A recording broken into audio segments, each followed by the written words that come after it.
کہ اندھیروں میں اہل دل اجالا دیکھ لیتے ہیں، جب آنکھیں بند کرتے ہیں تو مدینہ دیکھ لیتے ہیں۔ اندھیروں میں اہل دل اجالا دیکھ لیتے ہیں، جب آنکھیں بند کرتے ہیں تو مدینہ دیکھ لیتے ہیں۔ اور ضرورت کیا ہے؟ ضرورت کیا ہے میرے سرکار کو کہیں بھی آنے جانے کی؟ ضرورت کیا ہے میرے سرکار کو کہیں بھی آنے جانے کی؟ ارے وہ مدینے میں رہ کر بھی ساری دنیا دیکھ لیتے ہیں، ارے وہ مدینے میں رہ کر بھی ساری دنیا دیکھ لیتے ہیں۔ محترم حضرات، جس کڑی کا آپ کو انتظار تھا وہ آخری کڑی آپ کے سامنے منبر نور پر منبر نور پر پوری شان خطابت کے ساتھ آپ کے ماتھوں کی نگاہوں سے دیکھ رہے ہیں، آپ کے سامنے منبر نور پر بیٹھے ہیں۔ تو محترم حضرات، مہمان کا سواگت نعرے تکبیر و نعرے رسالت سے کیا جائے۔ آئیے کریں اس سے پہلے میرے ایک شیر سنیں اور چل کر بولیے سبحان اللہ، سبحان اللہ، دونوں ہاتھوں کو اٹھا کر بولیے یا رسول اللہ، یا رسول اللہ۔ تعلق کس کا ہے کس سے عقیدہ بول دیتا ہے؟ تعلق کس کا ہے کس سے عقیدہ بول دیتا ہے؟ کس کے نام کا سجدہ مسلح بول دیتا ہے؟ تعلق کس کا ہے کس سے عقیدہ بول دیتا ہے کس کے نام کا سجدہ مسلح بول دیتا ہے؟ اور سراپا بابرکت ہے میرے مصطفیٰ کی بات، اشارہ جن کا پاتے ہی گونگا بول دیتا ہے۔ یہاں تک بولنے والے حضرات گونگا کوئی نہیں ہے، بدل کر بولیے سبحان اللہ، ایک مرتبہ اور بولیے یا رسول اللہ۔ تعلق کس کا ہے کس سے عقیدہ بول دیتا ہے کس کے نام کا سجدہ مسلح بول دیتا ہے؟ اور سراپا بابرکت ہے میرے مصطفیٰ کی بات، اشارہ جن کا پاتے ہی گونگا بول دیتا ہے۔ سمٹ آیا انا ساگر، سمٹ آیا بھلا کیسے انا ساگر ایک کٹورے میں، سمٹ آیا انا ساگر بھلا ایک کٹورے میں کیسے؟ ارے یہ اجمیر والے کا کٹورا بول دیتا ہے۔ اور جہاں اس مسئلے پر مفتیان وقت ہو خاموش، وہاں میرے مفتی اعظم کا فتویٰ بول دیتا ہے، وہاں میرے مفتی اعظم کا فتویٰ بول دیتا ہے۔ مہمان کا سواگت نعرے تکبیر و نعرے رسالت سے کیا جائے۔ آج میں صاحب زوردار نعرہ لگائیے اور بولیے نعرہ تکبیر، نعرہ تکبیر، اللہ اکبر، رسالت یا رسول اللہ، رسالت یا رسول اللہ، کی آمد مرحبا، کی آمد مرحبا، عید میلاد النبی زندہ باد، عید میلاد النبی زندہ باد، اللہ اکبر یا رسول مولا حضور تاجدار مدینہ صلی اللہ علیہ وسلم کی بارگاہ بے کس پناہ میں درود و سلام کا نذرانہ محبت و عقیدت کے ساتھ پیش کریں۔ اللہم صلی علی سیدنا و شفیعنا و نبینا و مولانا محمد مبارک وسلم، صلاۃ و سلام علیک یا رسول اللہ۔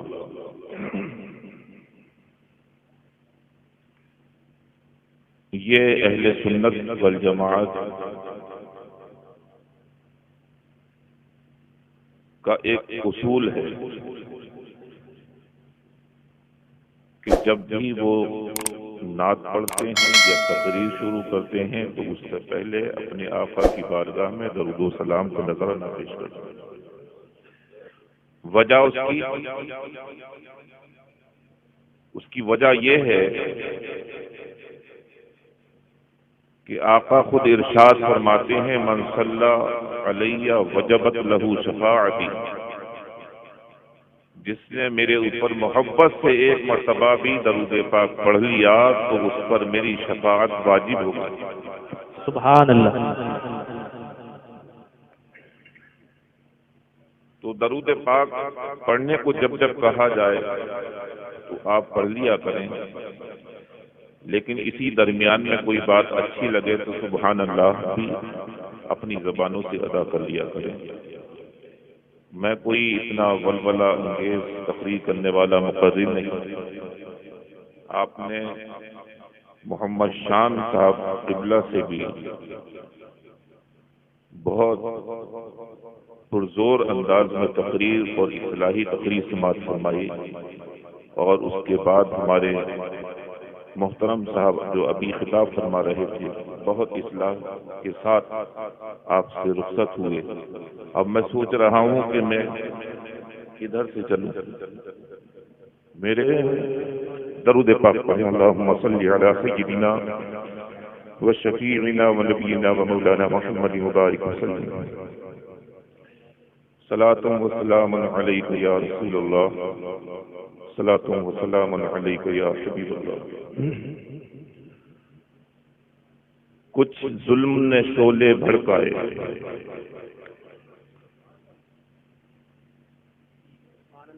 کچھ کفر نے فتنے پھیلائے جیسا کہ آج بھی ماحول ہے. کچھ کفر نے فتنے پھیلائے، کچھ ظلم نے شعلے بھڑکائے، سینوں میں عداوت جاگ اٹھی، انسان سے انسان ٹکرائے اور پامال کیا، برباد کیا کمزوروں کو طاقت والوں نے. پامال کیا، برباد کیا کمزوروں کو طاقت والوں نے. لیکن جب ظلم و ستم حد سے گزرے تشریف محمد لے آئے. جب ظلم و ستم حد سے گزرے تشریف محمد لے آئے.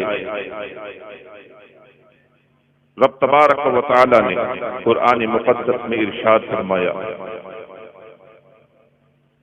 کہ بے شک اللہ کا بہت بہت احسان ہے مومنین پر. مومنین پر. حالانکہ یہ سوال تو اور قوموں کے تعلق سے بھی کیا جا سکتا ہے.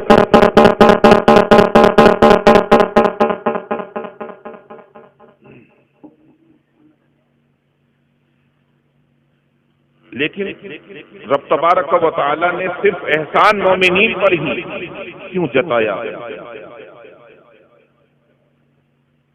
باقی قوموں کو بھی تو پروردگار عالم یہ کہہ سکتا تھا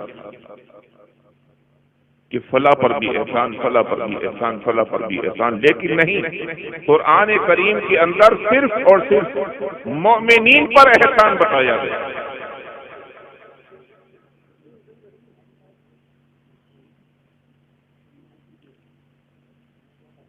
تو سوال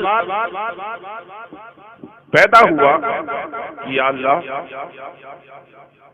احسانات تو تیرے بہت ہیں، مگر یہ کون سا احسان جو ہمیں جتایا جا رہا ہے؟ ہمیں آنکھیں دینا بھی تیرا احسان ہے، کان دینا تیرا احسان ہے، ہاتھ دینا احسان ہے، یہ قدم ہمارے جو چلتے ہیں یہ بھی تیرا احسان ہے. تو نے ہمیں مال و دولت دی ہے، جاہ و جلالت دی ہے، عزت و وقار دیا ہے، بہت پراپرٹی دی ہے. واہ واہ واہ. لیکن مولا یہ احسان سبحان اللہ کون سا احسان ہے جس کو جتایا جا رہا ہے؟ جی جی. کہا یہ میرا احسان نہیں ہے، یہ تو میرا انعام ہے. تجھ کو عزت دی میرا انعام ہے، جاہ و جلالت دے کر میں نے تجھ پر انعام کیا ہے، دولت دے کر کے تجھ پر انعام کیا ہے. کہا اپنا احسان کیا ہے؟ تمہاری جانوں کے اندر میں نے اپنا رسول مبعوث. نعرہ تکبیر، نعرہ رسالت. قاری مرحوم حسین صاحب قبلہ سرکار کی آمد، دلدار کی آمد. سبحان اللہ. یہ محبوب، ایسا محبوب، آج اس محبوب کا تذکرہ کرنے کے لیے ہم اور آپ سب سے اکٹھے ہیں. اور جانے کتنے آج کی رات میں پروگرام ہو رہے ہیں اور صرف اسی محبوب کی تعریف ہو رہی ہے. آج ہماری عمریں 100 سال کی ہو جاتی ہیں، لیکن میرے نبی کی اگر حیات طیبہ کا آپ جائزہ لیں گے تو 63 سالہ زندگی. ہم 100 سال میں کچھ نہیں کر پاتے، اور میرے نبی نے اپنی 63 سالہ زندگی میں وہ کچھ کر دکھایا کہ ساری دنیا میں اسلام کا بول بالا ہو گیا. آج آپ دیکھیں ہم جس نبی کا تذکرہ کر رہے ہیں اس نبی کی شان کہ آپ نے یوں تو بہت ساری باتیں ہیں کہ پیدا ہوتے ہی یا رب اپنی امتی کہا. بہت سارے رجحانات آپ کو بتائے جا سکتے ہیں کہ جب سے آپ پیدا ہوئے حضرت عبداللہ کے گھر میں تشریف لائے تو کتنے معجزات کا ظہور ایک طرح سے سامنے آتا چلا گیا. لیکن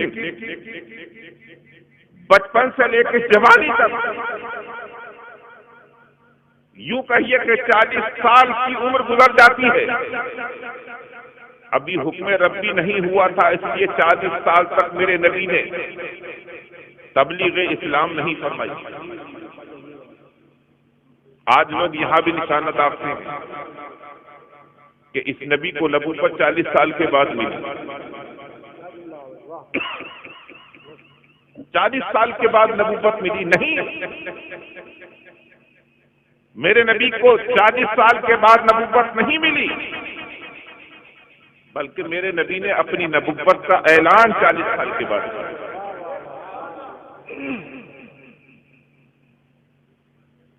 اور حقیقت جس وقت حضرت جابر رضی اللہ تعالیٰ عنہ بارگاہ رسالت میں تشریف فرما تھے تو آپ نے یہی تو معلوم کیا تھا کہ آقا کچھ لوگ ایسے ایسے باتیں کرتے ہیں، ایسے ایسے سوالات کرتے ہیں، سچائی جاننا چاہتا ہوں آقا، آپ کی زبان سے اگر یہ بات ظاہر ہو جائے